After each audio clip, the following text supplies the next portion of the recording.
결혼 6년 차. 시간이란 게 참 묘합니다.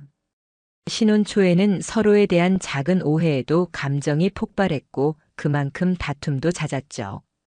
하지만 싸우다 지치면 결국 화해했고 그 과정에서 저희는 한층 더 단단해졌다고 믿었습니다.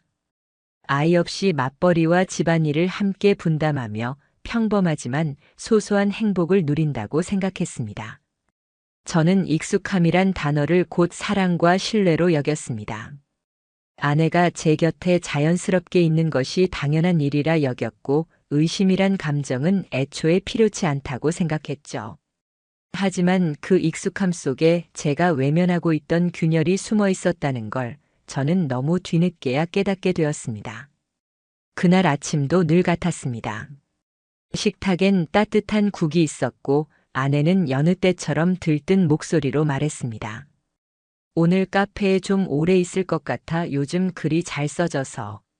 아내는 전업 작가였습니다. 소소한 수입이 있었고 늘 창작에는 고요한 공간이 필요하다며 집 근처 10분 거리의 카페로 자주 나갔습니다. 저는 그 말을 의심하지 않았습니다. 아내의 열정을 존중해주고 싶었으니까요. 하지만 그날 작은 우연이 제 인생을 송두리째 바꿔놓을 줄은 몰랐습니다. 점심 무렵 회사에서 전화를 걸었지만 받지 않았습니다. 이상해서 퇴근 후 집에 들렀는데 아내 핸드폰이 거실 테이블 위에 올려져 있었습니다. 잠시 망설였지만 그냥 챙겨서 카페로 가져다 주기로 했습니다. 그게 제 배려라고 생각했으니까요. 카페 문을 열고 들어선 순간 아내의 표정에 미세한 놀람이 스쳤습니다. 폰 두고 갔길래 가져왔어. 저는 태연하게 웃으며 건넸습니다.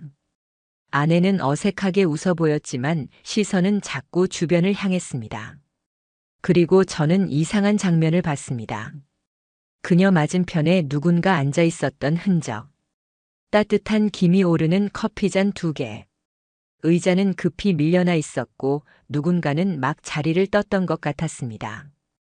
혼자 2잔 마셨나 보지 뭐 그렇게 스스로를 달래며 무심한 척했지만 제 가슴 속 저 깊은 곳에서 불길한 그림자가 피어올랐습니다.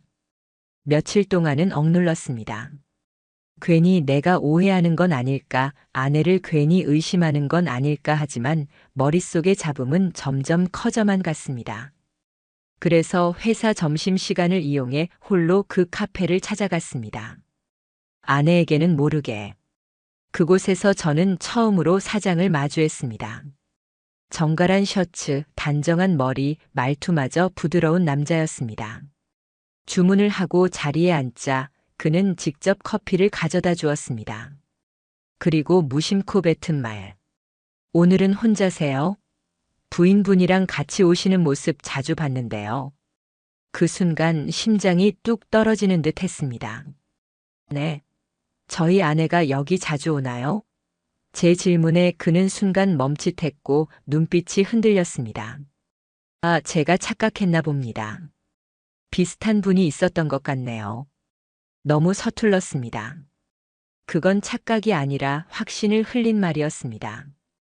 그 짧은 대화로 저는 알 수 있었습니다.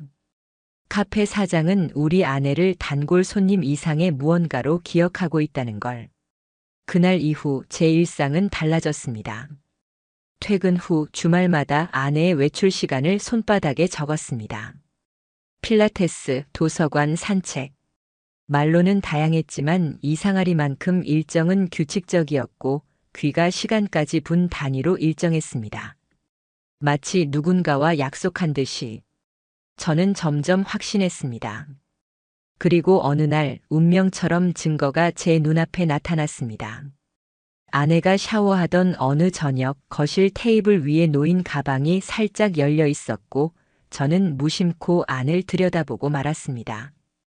거기엔 한 장의 영수증이 있었습니다. 카페 이름, 날짜와 시간, 그리고 주문 내역. 커피 2잔, 디저트 하나. 바로 그날 아내가 저에게 산책 갔다 왔다고 말했던 날이었습니다. 순간 온몸이 얼어붙었습니다. 그때 깨달았습니다. 내가 지금까지 믿었던 시간들이 낯선 남자와 공유되고 있었다는 사실을. 혼자 감당할 순 없었습니다. 저 자신이 무너져 내리고 있었습니다. 그래서 결국 사설 조사업체를 찾았습니다. 모아둔 메모와 영수증을 보여주자 조사관은 단호하게 말했습니다. 거의 확실합니다. 하지만 지금은 참으셔야 해요. 직접 덤비시면 안 됩니다. 확실한 증거를 확보해 드리겠습니다. 며칠간의 추적 끝에 저는 사진을 받았습니다. 첫 번째 사진. 퇴근 후 카페를 닫는 사장, 그리고 그를 기다리던 아내가 아주 자연스럽게 그의 손을 잡는 모습. 두 번째 사진. 소박한 베이커리 안 두 사람이 마주 앉아 웃고 있었습니다. 제가 한 번도 본 적 없는, 어쩌면 저와 함께한 6년 동안 단 한 번도 보여주지 않은 웃음이었습니다. 심장이 무너져 내리듯 고통스러웠습니다. 그날 밤 저는 침대에 누워 아내의 뒷모습을 바라보았습니다. 저 웃음을 왜 나는 받지 못했을까? 도대체 언제부터였을까? 끝없이 책임과 죄책감을 오가며 미쳐버릴 것 같았습니다. 그리고 며칠 뒤 마지막 결정타. 탐정에게서 전화가 왔습니다. 오늘 두 사람이 외곽으로 나갔습니다. 차가 펜션 근처에 3시간 가까이 머물렀습니다. 그 순간 제 눈앞엔 더 이상 부정할 수 없는 현실만이 남았습니다. 그리고 치명적인 증거 하나가 더 있었습니다. 아내의 노트북. 우연히 열려있던 메신저 창에 남은 대화 조각. 오늘 오빠가 내려준 드립 커피 진짜 맛있었어. 근데 나보다 커피를 더 사랑하는 건 아니지? 제 시야가 하얘졌습니다. 그 한 문장이 지난 6년의 제 삶을 모두 부정하는 칼처럼 꽂혔습니다.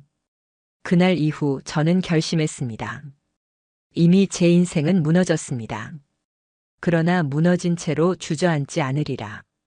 저는 곧장 변호사를 찾아가 증거들을 모두 제출했습니다. 사진, 메신저 캡처, 일정 기록, 영수증. 변호사는 고개를 끄덕이며 말했습니다. 이 정도면 충분합니다. 상간남 소송, 손해배상 청구 가능합니다. 저는 굳게 다짐했습니다. 그 남자 이도현. 반드시 법적으로, 사회적으로 끝장을 보겠습니다. 그리고 여기서 이야기는 본격적으로 시작됩니다. 제가 믿었던 가정, 사랑, 신뢰. 그 모든 걸 무너뜨린 배신에 맞서 제가 어떻게 싸워갔는지, 그리고 그 끝에 어떤 결과가 기다리고 있었는지. 이제 그 지옥 같은 여정의 서막이 열린 것입니다. 저는 이미 충분한 증거를 쥐고 있었습니다. 그 순간부터 제 마음속에서 일어나는 감정은 단순한 배신감을 넘어섰습니다. 미움, 분노, 치욕, 그리고 무엇보다 왜 나는 이렇게까지 당하고 있어야 하나라는 자책감이었습니다. 퇴근길 지하철 유리창에 비친 제 얼굴은 한없이 초라했습니다. 세상 누구보다 제 아내를 믿었고 자랑스러워하며 떠벌렸던 게 결국 제 스스로의 얼굴에 먹칠이 되어 있었습니다. 회사 동료들에게도 종종 말했었죠. 우리 아내는 감성이 풍부해서 글을 쓰는 사람이에요. 카페에서 몰입할 때가 가장 행복하대요. 그 말을 할 때 동료들이 멋지다고 하던 표정, 웃음소리들. 그 장면들이 이제는 모두 조롱처럼 들렸습니다. 그 카페, 글 창작. 그 모든 것이 불륜을 덮는 포장지였을 뿐이라는 걸 깨닫는 순간 제 자존감은 산산조각 났습니다. 저는 집안의 곳곳을 뒤졌습니다. 이성을 잃은 듯 어쩌면 집착에 가까웠습니다. 옷장 속, 서랍 안, 서재 탁자 위 흐트러진 노트들. 그리고 결국 발견했습니다. 작은 포스트잇이 붙은 종이들. 그 안엔 괴상할 정도로 유치하지만 치명적인 단어들이 적혀 있었습니다. 오빠 커피콩 받아라 달력 표시. 다음 주 조심. 그 글귀를 보는 순간 머리카락을 쥐어뜯고 싶었습니다. 부끄럽고 수치스럽고 이루 말할 수 없는 모욕감이 온몸을 휘감았습니다. 더 이상 미룰 이유가 없었습니다. 저는 변호사에게 연락해 정식으로 상간남 소송을 시작해달라고 했습니다. 증거는 이미 차고 넘쳤습니다. 그리고 마침내 저는 아내와 직접 마주해야만 했습니다. 그동안은 모르는 척 평소와 다름없는 남편인 척 행동했지만 더 이상은 연극을 이어갈 수 없었습니다. 거실 테이블. 아내와 마주 앉아 저는 침묵하다가 입을 열었습니다. 너 나한테 할 말 없어? 아내는 의아한 표정으로 눈을 크게 떴습니다. 무슨 말이야? 목소리는 담담했지만 나는 그 안에서 순간적으로 스쳐 지나가는 겁과 불안을 읽었습니다. 저는 미리 준비해둔 봉투를 꺼내 탁 그녀 앞에 내려놓았습니다. 그 안에는 사설 탐정이 찍은 사진, 두 손을 잡은 장면, 메신저 캡처, 포스트잇 사본까지 전부 들어 있었습니다. 아내의 손은 서서히 떨리기 시작했습니다. 얼굴은 창백해졌고 작은 목소리로 중얼거렸습니다. 이게 뭐야? 당신 이걸 어떻게 해? 하지만 그 다음 나온 말. 그건 제 귀를 의심케 했습니다. 왜 남의 물건을 함부로 뒤져? 이건 사생활 침해야. 사생활 침해? 저는 손으로 입을 막을 뻔했습니다. 이 대화는 그 순간이 제 인생에서 가장 극도로 분노한 순간 중 하나였습니다. 지금 그게 할 소리야? 불륜을 저지르고도 내가 뭘 잘못했냐고 따지는 거야? 제 목소리가 터져 나왔습니다. 아내는 눈물을 뚝뚝 흘리며 방 안으로 뛰어들어갔습니다. 문이 쾅 닫히는 소리. 남겨진 저는 한참 동안 주먹을 움켜쥔 채 그대로 서 있을 수밖에 없었습니다. 그리고 그날 밤 아내는 억울하다는 듯이 변명을 늘어놓기 시작했습니다. 그 사람이랑은 그냥 정서적으로 의지했을 뿐이야.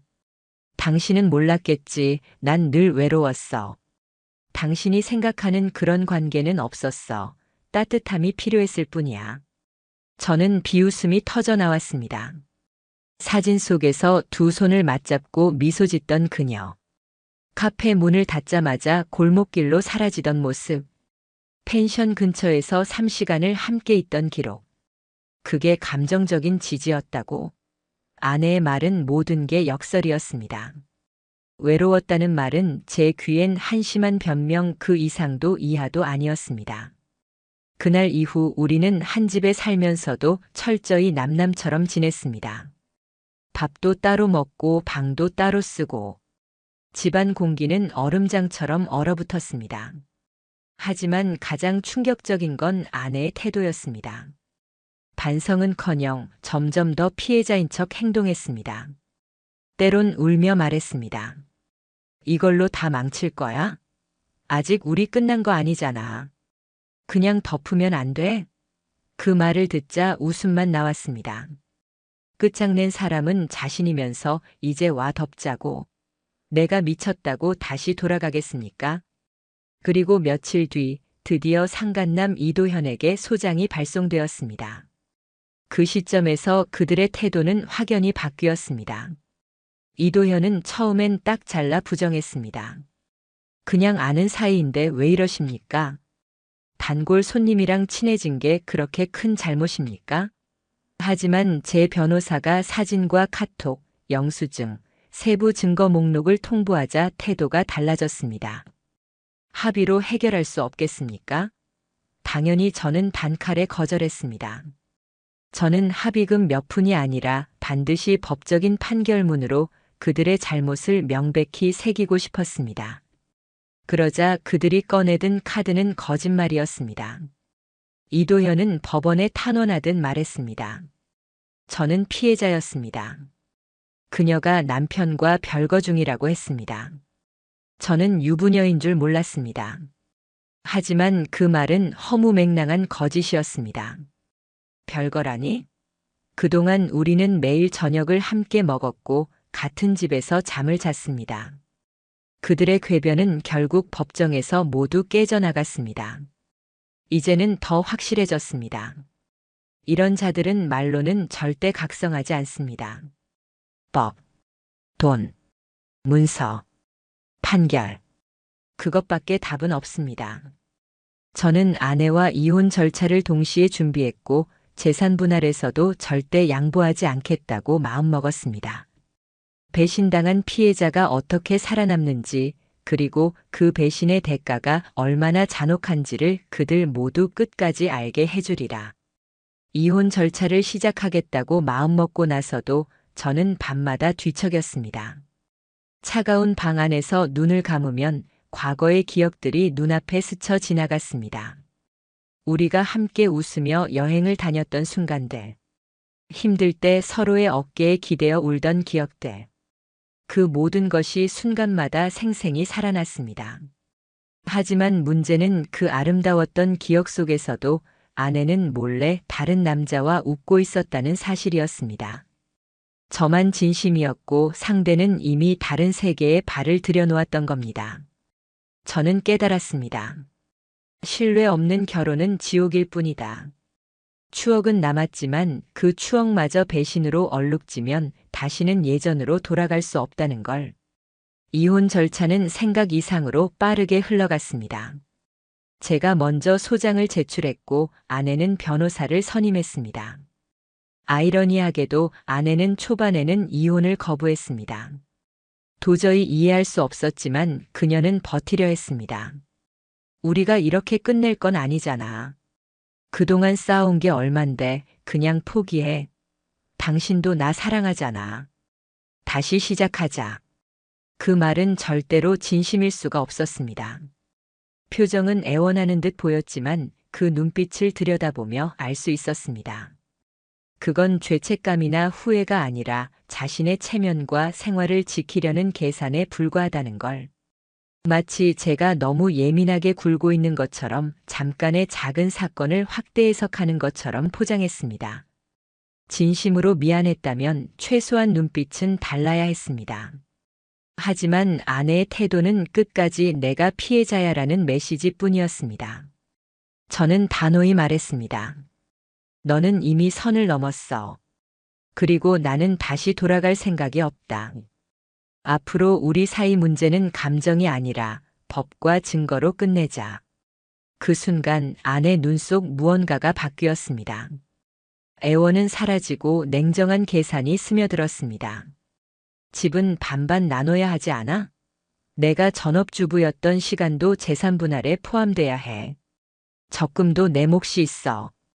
그 말을 들으며 다시 한번 분노가 치밀었습니다.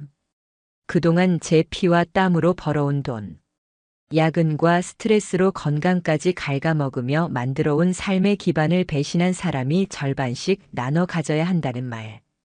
이보다 더 뻔뻔할 수 있을까요? 하지만 저는 감정적으로 대응하지 않았습니다. 모든 것은 법적 논리로 해결해야 했습니다. 변호사의 조언에 따라 불륜을 명확히 입증함으로써 재산 분할에서 우위를 가져가는 전략을 세웠습니다. 결혼 생활 파탄의 명백한 책임이 상대방에게 있다는 점. 그것만 증명된다면 아내는 재산을 정당하게 나눠 가질 권리를 크게 제한받게 되었습니다. 그때부터 싸움은 서류와 증거의 세계로 옮겨갔습니다. 저는 매번 법원에 출석하며 진술서를 작성했고 사건 기록은 점점 두꺼워져 갔습니다. 아내는 그 과정에서 점점 흔들렸습니다. 처음엔 당당하게 나오더니 점차 얼굴빛이 어두워지고 저와 눈도 잘 마주치지 않았습니다. 식사도 손을 대지 않았고 어떤 날은 혼잣말을 중얼거리기도 했습니다. 이렇게까지 할 필요 있어? 그 말은 마치 제가 과도하게 일을 키우는 것처럼 들렸습니다. 그러나 제가 느끼기엔 그건 뻔뻔한 가면을 쓰던 사람이 차츰 무너져 내리는 순간이었습니다. 끝까지 자기 잘못을 인정하지 않고 피해자인 척하는 태도. 제가 가장 혐오하는 태도였습니다. 그러던 어느 날 기가 찬 일이 일어났습니다. 상간남 이도현 그 인간이 직접 저에게 전화를 걸어온 겁니다. 물론 받지 않았습니다. 곧이어 메시지가 왔습니다. 형님 죄송합니다. 제 인생이 다 무너졌습니다. 사죄드리고 싶습니다. 형님? 그 단어가 제 귓가를 때렸습니다. 이게 지금 사과입니까? 남의 가정을 깨트려 놓고 한 사람 인생을 짓밟아 놓고 어떻게 형님이란 단어를 붙일 수 있죠? 저는 단 한 글자도 답하지 않았습니다. 그 이후에도 몇 번이나 연락을 시도했지만 전부 무시했습니다. 왜냐하면 이제 곧 판결이라는 결과가 다가오고 있었으니까요. 그리고 마침내 다가온 법정. 판사의 목소리가 울려 퍼졌습니다. 피고 이도현은 원고의 아내와 지속적으로 부적절한 관계를 맺었고 그로 인해 혼인관계는 회복 불가능한 수준으로 파탄 났음이 인정됩니다. 순간 제 숨이 막히듯 쏟아져 나왔습니다. 재판부는 이도현에게 3천만 원의 손해배상을 명했습니다. 돈의 액수는 중요하지 않았습니다. 중요한 건 그 판결문에 찍힌 글자였습니다. 정의가 기록되었다는 사실. 저는 그제야 조금이나마 무너진 자존심을 붙잡을 수 있었습니다.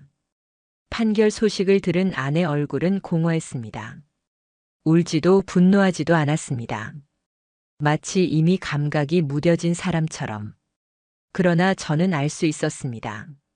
그 순간부터 그녀는 점점 무너지고 있었습니다. 저와 함께했던 모든 기반이 산산조각 나는 순간. 더 이상 기댈 사람도 믿을 관계도 없는 상태. 그녀는 그제서야 뒤늦게 자신이 잃은 게 무엇인지, 얼마나 돌이킬 수 없는 실수를 저질렀는지를 깨닫기 시작한 듯 보였습니다. 저는 깨달았습니다. 이런 사람들에게는 대화도 감정도 필요치 않습니다. 법적 판결, 경제적 책임, 그리고 사회적 낙인. 그것만이 그들에게 진짜 깨달음을 줍니다. 저는 이제 이혼에 모든 초점을 맞추기로 했습니다. 친권과 양육권 문제는 없었지만 재산 문제에서는 단 1원도 용납할 수 없었습니다. 그리고 저는 다짐했습니다. 끝까지 싸워내겠다. 이제 남은 건 가정을 배신한 사람에게 법적으로 마지막 심판을 내리는 것뿐이었습니다. 상간남 이도현에게 3천만 원의 손해배상 판결이 내려진 직후 세상은 빠르게 움직였습니다. 법정에서 판결문은 단지 종이 한 장에 불과했지만 그 종이에 찍힌 글자는 그 남자의 인생을 송두리째 바꿔놓았습니다.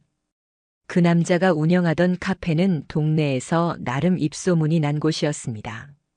인스타그램에서 분위기 감성 갑 커피 맛집이라며 젊은 손님들이 줄을 서곤 하던 곳. 하지만 판결문이 내려지고 불과 며칠 만에 분위기는 180도 달라졌습니다. 누가 먼저 입을 열었는지는 알 수 없습니다. 하지만 소문은 물이 새듯 번졌습니다. 그 카페 사장 유부녀랑 불륜하다 걸렸대. 판결문까지 떴다더라. 손해배상 물고 소문은 순식간에 동네를 잠식했고 손님들은 하나둘 발길을 끊었습니다. 저는 호기심 반 확인 반으로 카페 앞을 찾아가 보았습니다. 그 앞 유리창에는 메모 한 장이 붙어 있었습니다. 영업 중단합니다. 죄송합니다. 안쪽은 텅 비어 있었습니다. 커피 향 대신 먼지가 내려앉은 기계들, 의자가 엎어져 있는 쓸쓸한 풍경.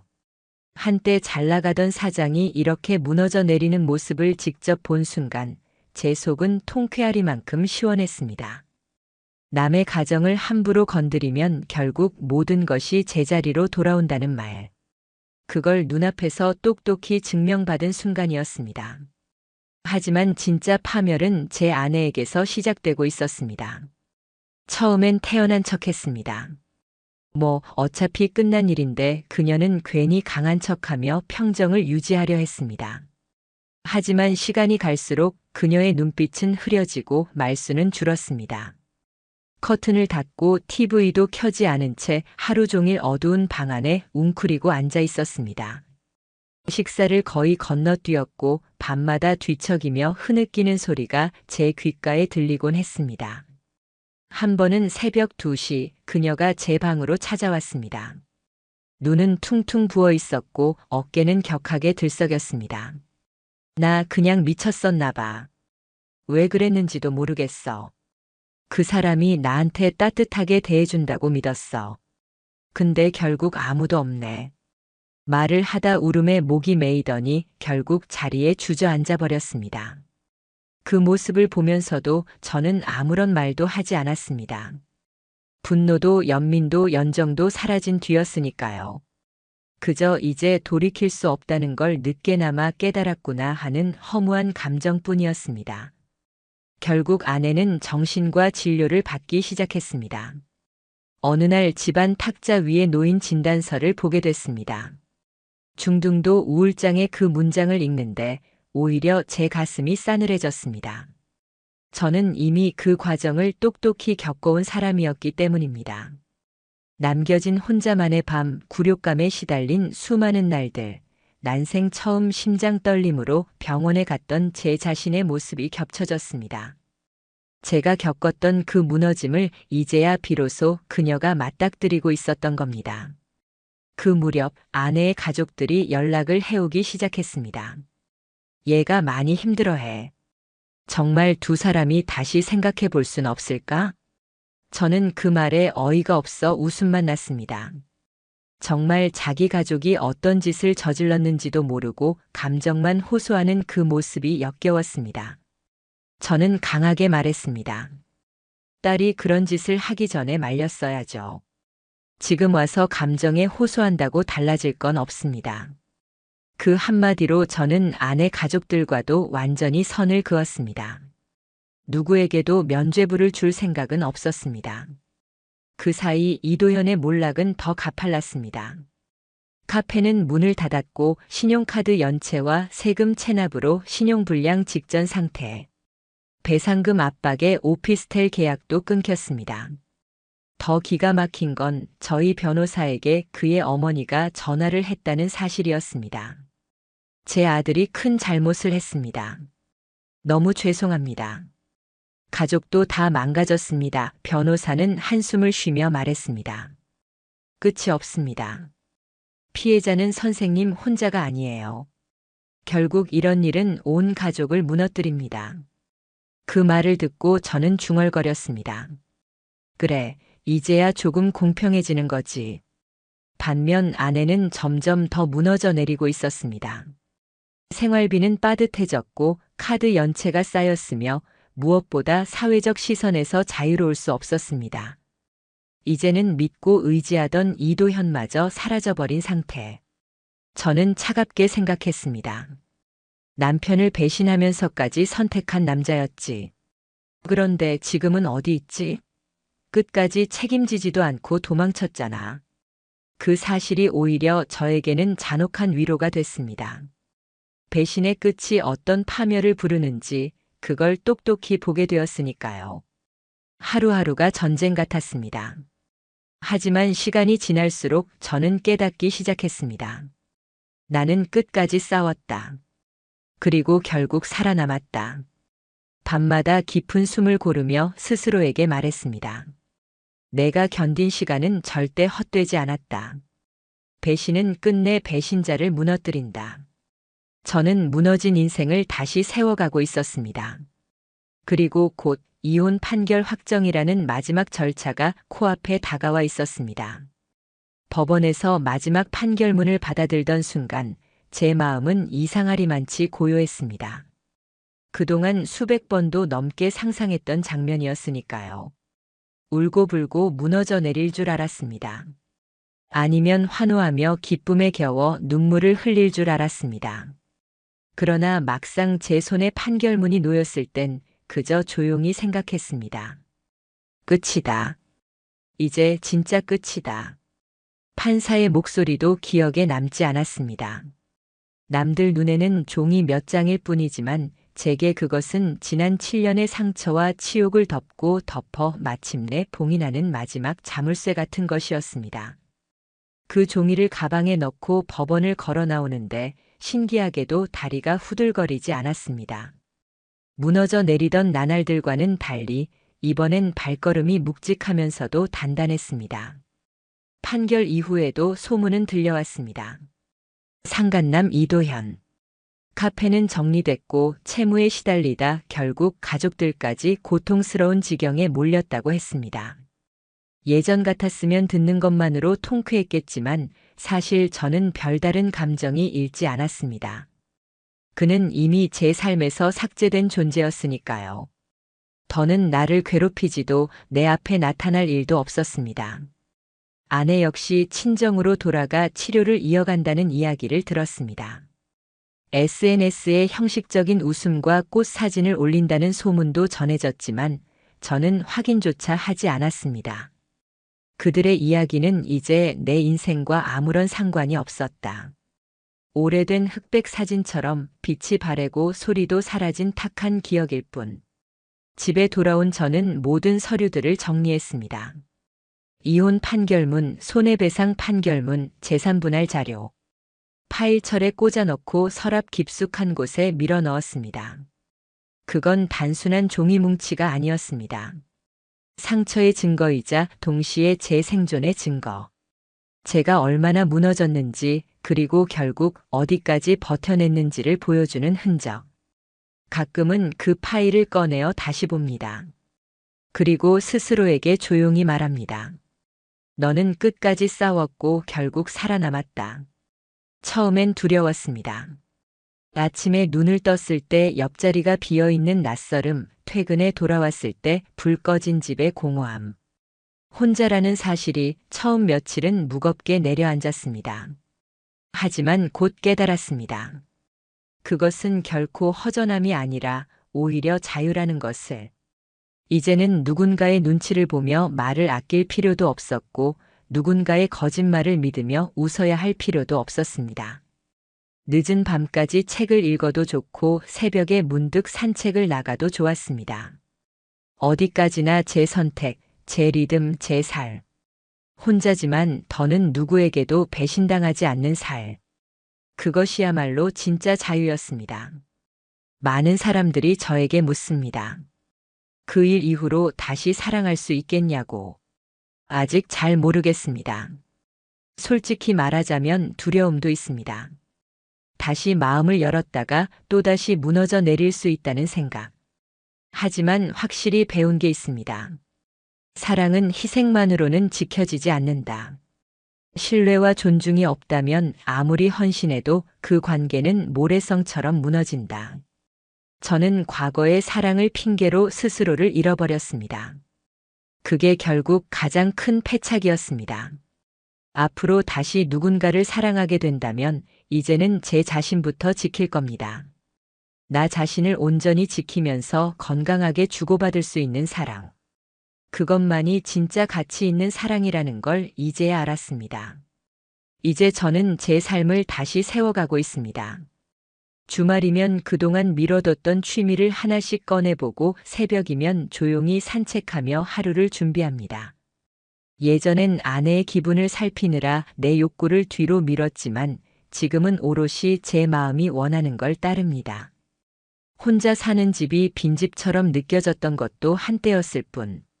이제는 그 빈자리가 곧 여백이고 그 여백 속에서 저는 제 자신을 다시 찾아가고 있습니다. 돌이켜보면 이 모든 시간이 지옥 같았습니다.